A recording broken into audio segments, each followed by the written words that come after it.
Well, you talk about quarterback. Quarterback does matter, man. And like you can see, one of the clear, evident teams of this is Geno Smith in the Seattle Seahawks team right now.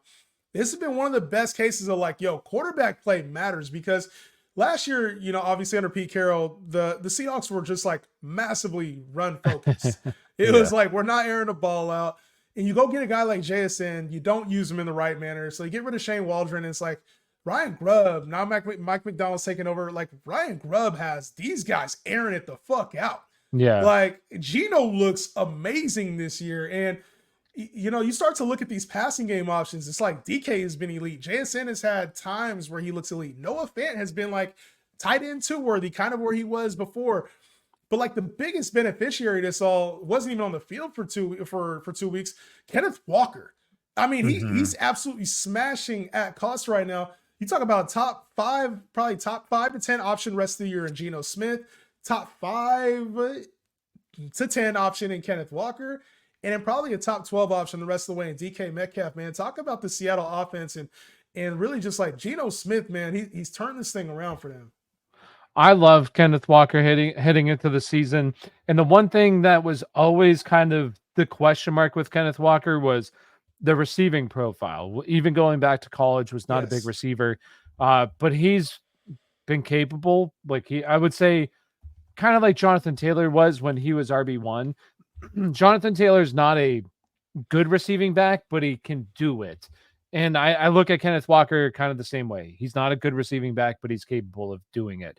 So Kenneth Walker, and he's also playing like 70%, 65% of the snaps. And I look at Kenneth Walker and the one thing too, last year when I was looking at it, there was 3 running backs that absolutely stood out in terms of efficiency metrics. There's 2 that I always look at. It's missed tackles forced per touch, and it's explosive play percent or explosive play per touch.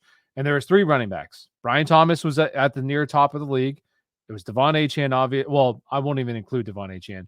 It was Brian Thomas or Brian Robinson. I'm sorry, Brian Thomas. Brian Robinson. Yeah. Brian Robinson. That's a whole conversation for another day. Chase Brown was the other one, and it was Kenneth Walker. Those were the 3 guys who were at the top along with Devon Achane. So I think Kenneth Walker is one of the better just pure running backs in the NFL, one of the best pure running backs. So and this team is just they're throwing the ball at the highest rate. He's being used in the receiving game as well. I think that's a guy that has easy top 5 potential. That I wish I would have drafted a little bit more of. I didn't draft as much just because I was always kind of going like the tight ends in that range, which was a massive mistake. Oh. But I did get a lot of him as well, like a decent amount, especially in best ball. He was my favorite. He's one of my top drafted players, along with Rashee Rice, R.I.P. Rashee Rice. R.I.P. But Kenneth Walker in best ball was going in like the 6th, 7th round, which was insane. So in best ball, he was an absolute.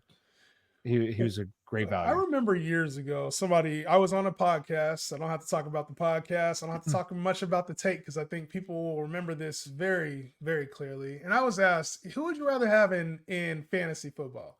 Would you rather have Kenneth Walker or would you rather have Dameon Pierce? And it kind of led to like me going viral a little bit because I talked about how effortless things looked for Kenneth Walker and how that doesn't always translate. Like some other players, they got to work a little harder for this shit. But Kenneth Walker is just one of those players who everything comes effortless. And I think the biggest question mark with Kenneth Walker was like, yo, is he going to get the receiving work that Ryan Grubb keeps talking about? Like they're going to open up this passing game. And, part of the thing when they bring in Zach Charbonnet and he has the receiving chops and he's going to be the 1B to Kenneth Walker. All offseason, they were saying, yo, Kenneth Walker's our guy. We think he can carry more of the workload receiving wise.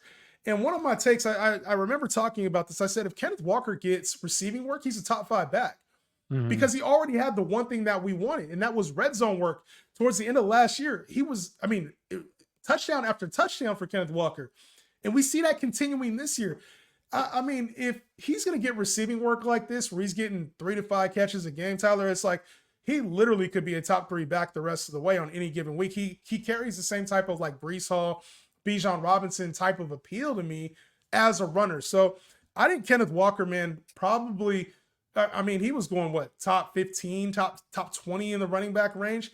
We massively undervalued what he was going to do because of the receiving work, bro. And I don't know. I just think he's part of what makes this whole Seattle offense go because it looks elite at times.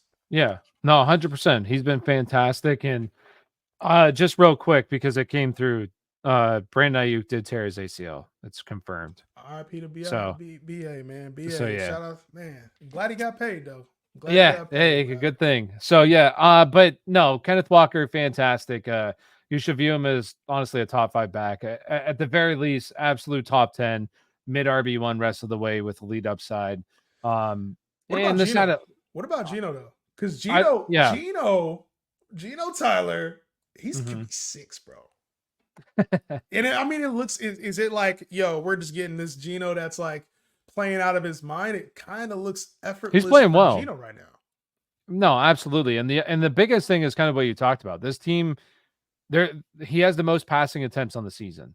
And they're slinging the rock. And what I will say is, I mean, you have Aaron Rodgers, who's second in the league in terms of passing attempts. He's been better than A-Rod, but it's just this, as long as they continue to play like they're playing, and they're throwing the ball at the highest rate in the NFL. I mean, absolutely, like this, he'll continue. Now, I will say, it's not that I question kind of his upside. I don't want to say I question his upside. I just there would I rather have let's see. I'm gonna look at it real quick. Would I rather have, obviously, like your mobile quarterbacks, Jalen Right, like Hurts, Lamar, Jaden those kind of guys? Daniels. Yes.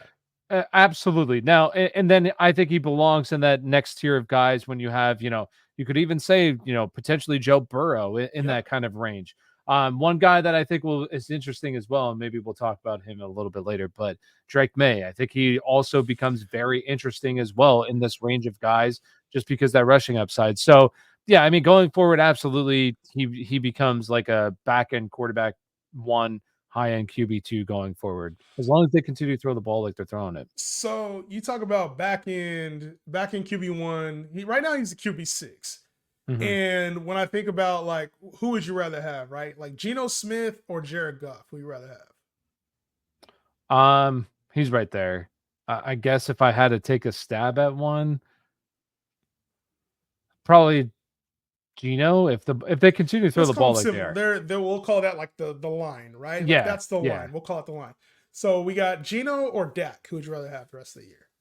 I would go with Dak. I have faith that offense turns it around. Okay, what about Geno or CJ Stroud? I'd go with CJ.